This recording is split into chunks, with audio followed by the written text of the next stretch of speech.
London, England. Located approximately 5,913 kilometers away from Washington, D.C., which is approximately 3,674 miles, London is the capital of England and the United Kingdom. It's comprised of nearly 9 million people.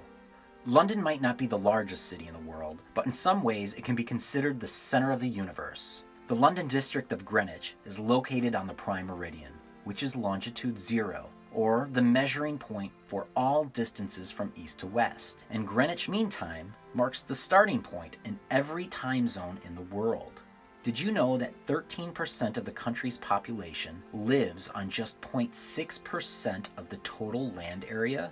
Which makes the average population density of more than 5,000 people per square kilometer, which is roughly 1,930 people per square mile. London might be best known for things such as Big Ben and the Houses of Parliament. There's also the Natural History Museum, the Globe Theatre, the Covent Garden, Oxford Street, the Borough Market, and of course, the fish and chips. And not to mention the home of quite possibly the most famous English person still alive, Queen Elizabeth II. London is often on the world's top 10 list for best parks. 25% of the city, which is more than 5,000 acres, is parkland. And despite the brown color of the Thames River, it is considered to be the cleanest metropolitan estuary in all of Europe. But it wasn't always that way. Did you know that in 1957, the Thames River was declared biologically dead by the Natural History Museum? Pollution, sewage, and industrial waste tarnished this crown jewel of London. In its earlier years, the water treatment in London was so poor, and its lack of modern plumbing led to major outbreaks of cholera, also known as king cholera to the locals, also typhus, typhoid, and even smallpox. Today, life above and below the Thames River is thriving. It contains more than 300 species of fish, and in 2010, this transition won the International Thies River Prize for its amazing restoration. So, how did it all bounce back after 60 years? Well, some say the restoration process started far beyond 1957 when the Thames was declared biologically dead, and it all started with a man named Sir Edwin Chadwick in 1833. Sir Edwin Chadwick was an English social reformer who was known for his work in reforming poor laws, especially those trying to improve sanitation and public health. He was also known for creating legislation that would bring London out of the Dark Ages and into modern times regarding British sanitary sciences. However, in 1842, Chadwick published the Poor Law Commissioners Project on the sanitary condition of the laboring poor, which upset a majority of the Poor Law Board, from which he was appointed secretary. This publication eventually led to him being fired.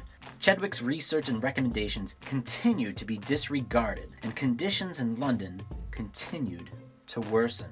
It wasn't until 1847, when a major outbreak of cholera had plagued London, that his peers began to support Chadwick's recommendations. In 1848, the first Board of Health had been established, and Chadwick became a commissioner. On his 90th birthday, Edwin Chadwick was given a knighthood as an acknowledgement to his work. Sir Edwin Chadwick was able to identify the need for reform regarding sanitation and public health. But the challenge of combining science and politics while formulating an action plan was near impossible. In the meantime, conditions in London, especially near the Thames River, worsened. These conditions led to the expression people often refer to as the Great Stink.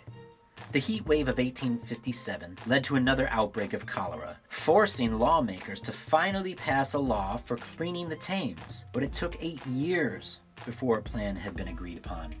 Engineer Joseph Bazalgette spearheaded this plan. The plan was to divert sewage directly into the outfalls at Beckton and Crossness, ultimately leaving the Thames in central London sewage-free. But the water downstream became even worse. Over the next 20 years, the introduction of sewage treatment helped improve the water quality downstream.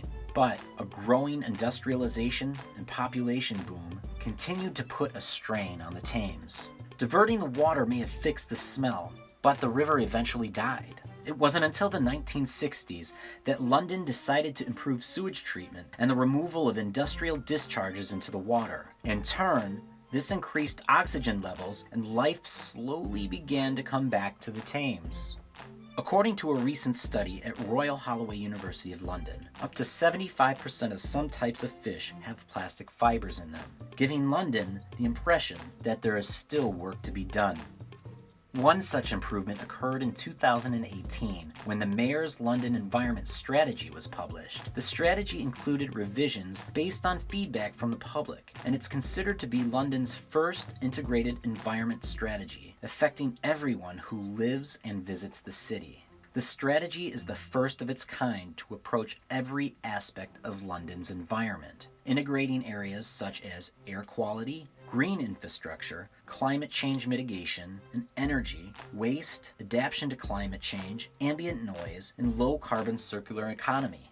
London is now a world leader in sustainable urban development, and though it took hundreds of years to resurrect London's dying environment, they found a way to combine science with politics while formulating a plan that will have an everlasting positive impact on the environment.